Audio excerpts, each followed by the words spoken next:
And now we here are on game 3 with Duckload.Ra, throwing out the characteristic good luck at the start of the game. You know, that's one thing I love about White Raw Chill. No matter what is going on, he always has that big smile, that enthusiasm and friendliness on his face. And we can see he's actually cooled off yet again as we have him in the top right, switching back over to the blue Protoss, that's Duckload White Raw, and in the bottom left, heating up yet again, is oGs.MC. We've got cross positions, but Warp Gate's going to negate warping in through time and space, so that's not going to be too much of an issue, except for throwing down that first forward pylon. Looks like Duckload now laying down the pylon in his own base. oGs.MC doing the same thing. Both players making dem probes, but per usual, for some reason, the probe from oGs.MC's camp is slightly ahead of his opponents, and I'm not entirely sure why.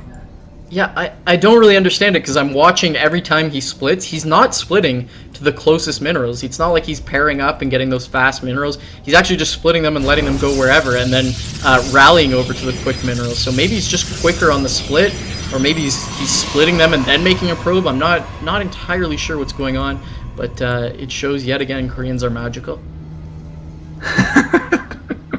That's the only conclusion. He sprinkled his Korean dust on the Nexus, and the probe built a couple of seconds sooner. It's not the best sort of dust. Fairy dust is way better, but the Koreans just make things a few seconds faster. It helps a lot when cooking Hot Pockets. See Duckload heading down to the bottom right, while oGs.MC heads to the top left, both scouting at the same time and heading to the wrong position first. Dr. Duckload now continuing to do Chrono Boost on his probe line, whereas if we look at oGs.MC, the same thing going down. So it looks like a little bit of a mirror going on, except that Duckload favoring that 18th probe before his cybernetics core.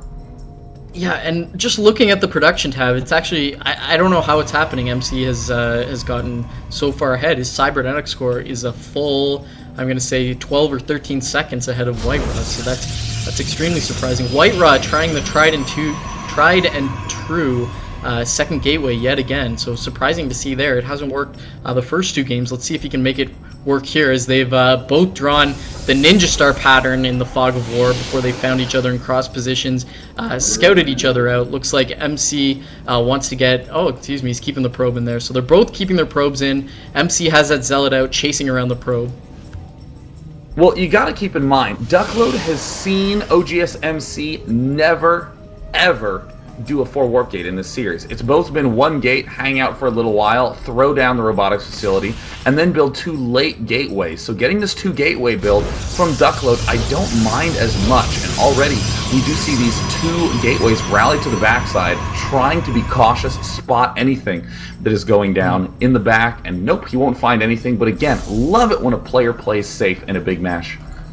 And this is where we're really going to see if this 3 Stalker build can work properly against the 4 Warp Gate. It's extremely difficult to use this build on this map, because we can see where MC has dropped that pylon is extremely difficult for White Raw to get back in there. He's got to run all the way around and risk getting taken out by this Stalker. Stalker and Zealot moving in for MC, dealing a little bit of shield damage on that Stalker of White Raw. He's now getting 2 more Stalkers, but with the pylon up, a second pylon being dropped, 4 Warp Gates completing, and Warp Gate research just about to finish. This is going to be exceedingly difficult, if not impossible, for White Raw to stop.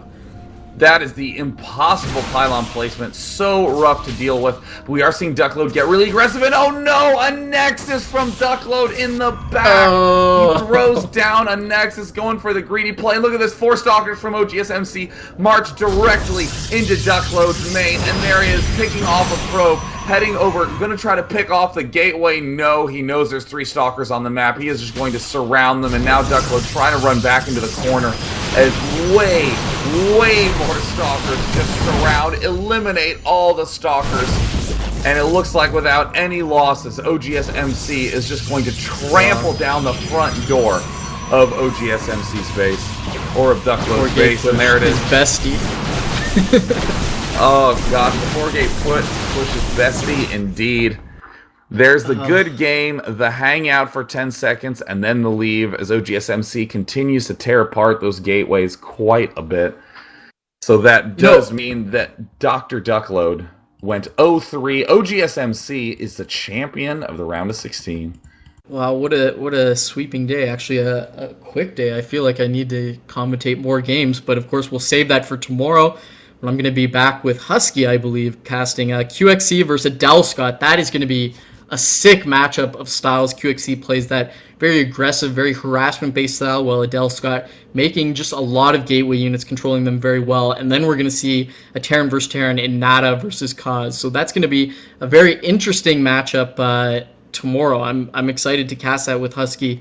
And next week, as you mentioned, why don't you take us through those matches that are going to be happening that you're going to be commentating next week, Day? For any of you silly goons that have not been following up with the times, tomorrow, again, is Scott versus QXC and Nada versus Kaz. And the following week, where I'll be doing the doubleheader, as Chill is doing the doubleheader this weekend, on Saturday and Sunday will be the following matches. Sen versus Boxer, Maro versus Hesuabs, Goody versus Naniwa, and Cruncher versus Mondragon. An incredible lineup.